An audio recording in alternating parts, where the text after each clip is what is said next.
एक नन्हा मेमना और उसकी मां बकरी जा रहे थे जंगल में राहती संकरी। अचानक सामने से आ गया एक शेर, लेकिन अब तो हो चुकी थी बहुत देर। भागने का नहीं था कोई भी रास्ता, बकरी और मेमने की हालत खस्ता। उधर शेर के कदम धरती नापे, इधर ये दोनों थर थर कांपे। अब तो शेर आ गया एकदम सामने, बकरी लगी जैसे तैसे बच्चे को थामने। तो छिटक कर बोला बकरी का बच्चा, शेर अंकल क्या तुम हमें खा जाओगे एकदम कच्चा? शेर मुस्कुराया, उसने अपना भारी पंजा मेमने के सर पे फिराया, बोला हे बकरी कुल गौरव, आयुष्मान भव, चिरायु भव, दीर्घायु भव, कर कलरव, होत्सव, साबुत रहे तेरे सब अवयव। आशीष देता ये पशु पुंगव शेर कि अब नहीं होगा कोई अंधेर। उछलो कूदो नाचो और जियो हंसते हंसते, अच्छा बकरी मैया नमस्ते। इतना कहकर शेर कर गया प्रस्थान। बकरी हैरान, बोली बेटा ताज्जुब है, भला ये शेर किसी पर रहम खाने वाला है? लगता है जंगल में चुनाव आने वाला है, लगता है जंगल में चुनाव।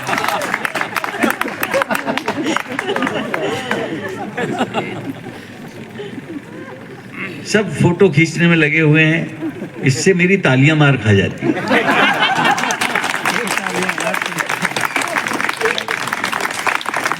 अच्छा और सुनाओ, इसका अगला तुम्हें याद होगा? नहीं, पता नहीं। इसमें कई चरण बढ़ाता रहा मैं आगे आगे, इसमें कहानियां जुड़ती रही, जातक कथाएं हैं दरअसल ये, और अनेक जातक कथा लिखी। तो यही प्रेम बना। मंच किनारे पर आया, इशारे से उसने बंदर को बुलाया। बंदर बोला खो खो क्यों क्यों, तुम्हारी नजर में तो मेरा कलेजा है। बोला ना ना ना ना ना ना भैया, तुम्हारी भाभी ने खास तुम्हारे लिए सिंघाड़ी का अचार भेजा है।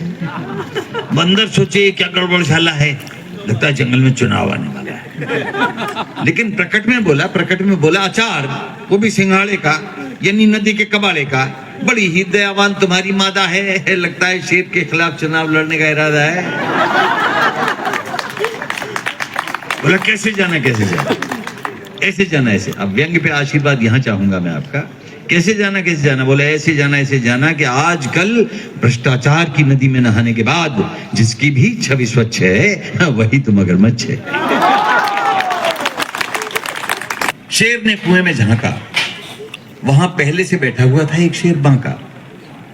ऊपर वाले शेर ने दहाड़ लगाई, नीचे से प्रतिध्वनि आई, मत समझना मुझे अपनी परछाई, बहुत देर पहले का आया हुआ हूं, तुम्हारी महत्वाकांक्षाओं का सताया हुआ हूं। बाहर निकलूंगा, दहाड़ूंगा और ऐंठ जाऊंगा।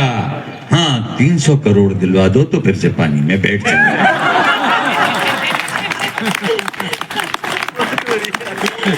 और सुना एक और ये सुना, एक रोटी का बंटवारा कराने के लिए आई दो बिल्ली। एक रोटी का बंटवारा कराने के लिए आई दो बिल्ली। बंदर ने बिल्कुल नहीं उड़ाई उनकी खिल्ली, बड़ी गंभीरता से अपना झोला खोला और ठीक वैसी ही एक रोटी निकालते हुए बोला, किस बात की लड़ाई है? किस बात की लड़ाई है? दोनों एक एक साबुत रोटी खाओ ना, ऊपर से मलाई है। बिल्लियां हैरान, दोनों के खड़े हुए चारों कान सोचे ये क्या गड़बड़ झाला है, लगता है जंगल में चुनाव आने वाला, लगता है जंगल में चुनाव आने वाला।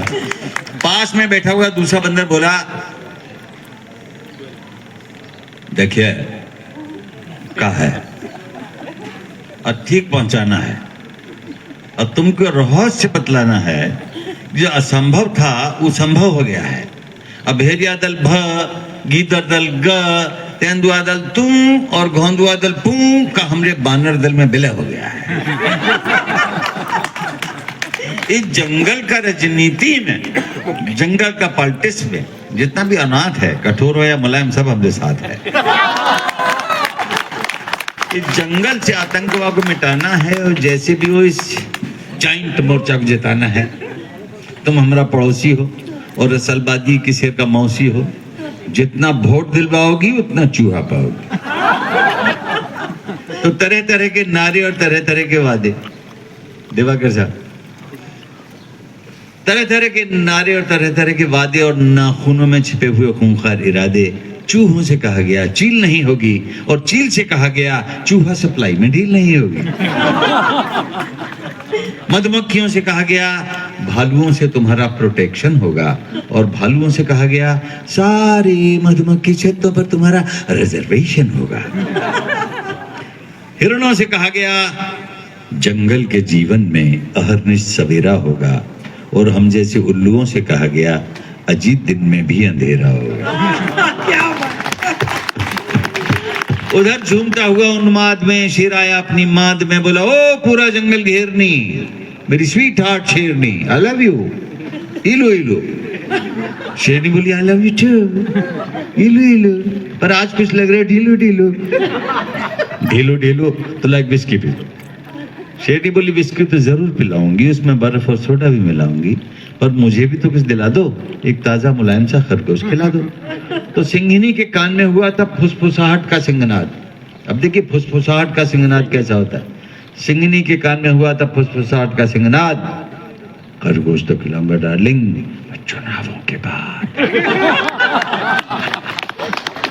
तो ये छोटे छोटे जानवर चूहा खरगोश बिल्ली गिलहरी नहीं जानते कि कैसा भी गब्बर या बब्बर क्यों ना हो, कैसा भी खूंखार भी भयंकर क्यों ना हो, ये सारे के सारे हिंस्र पशु आग से डरते हैं और कैसी भी स्थिति में आग का सामना नहीं करते हैं।